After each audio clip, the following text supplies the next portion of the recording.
নতুন আরেকটি ভিডিও নিয়ে হাজির হয়ে গেলাম। তবে মূল ভিডিওতে যাওয়ার আগে মনে চ্যানেলকে লাইক সাবস্ক্রাইব করে মনে চ্যানেলের সাথে থাকবেন।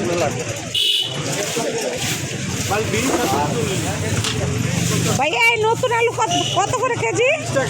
হ্যাঁ কেন 20 টাকা কেজি ছিল তো? ছোট আর বড়র ভিতরে ডিফারেন্স কি? ভালো মনে হয় এটা ভালো আছে, কাটার সুবিধা সব দিকে সুবিধা। ও কাটারও সুবিধা, সব দিক দিয়ে সুবিধা, এই কারণে দাম বেশি। আরো বেশি। আর মিষ্টি কুমড়া পিস কত করে এগুলো? বলছি ধরেন পুরো পিস। হ্যাঁ 60 টাকা করে পুরো পিস।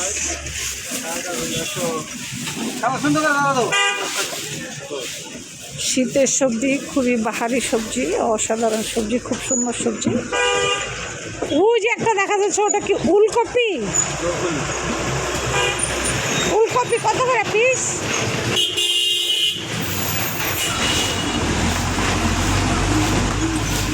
শীতের বাহারি সবজি, খুবই সুস্বাদু সবজি, খুবই মজাদার সবজি। আপনাদের এখানে নতুন পেঁয়াজ কেজি কত? নতুন পেঁয়াজ হ্যাঁ 70। ভাই মানুষ না খায় মরবো রে ভাই, জিনিসের যে দাম ওদের দেই না খায় মরমু। আমার মতো গরিব মানুষের খাওয়া আছে গো, খাইবে বড় লোক মানুষে, আমরা খালি চাইছে দেখুন। হ্যাঁ আলুটা দেখতে এত সুন্দর লাগতেছে, মানে বলার মতো না, অসাধারণ লাগছে। হ্যাঁ পাড়ায় মাগনা তো আর কি দিবেন বড়।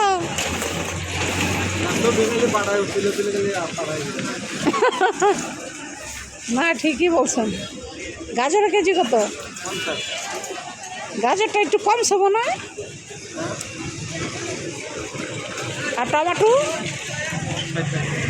60 টাকা টমেটো।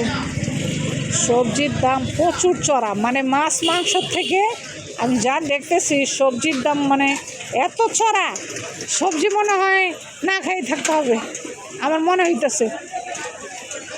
মানুষ একবার ডাইল আর আলু ভর্তা খাইব, এই 1 কেজি মুসারির ডাইলের দাম হচ্ছে 150 টাকা, আর আলুর দাম হয়েছে 70 টাকা। না সরি কত জানা? খাইলে এবার চিন্তা করেন মানুষে খাইয়ে থাকবো না না খাইয়ে থাকবো। এই সবজি বাহারি সবজি, আলু মালু, মিষ্টি কুমড়া, এগুলো কি করে উনি নিয়ে? ও আচ্ছা আচ্ছা, বাবু যে কান্না করতেছে।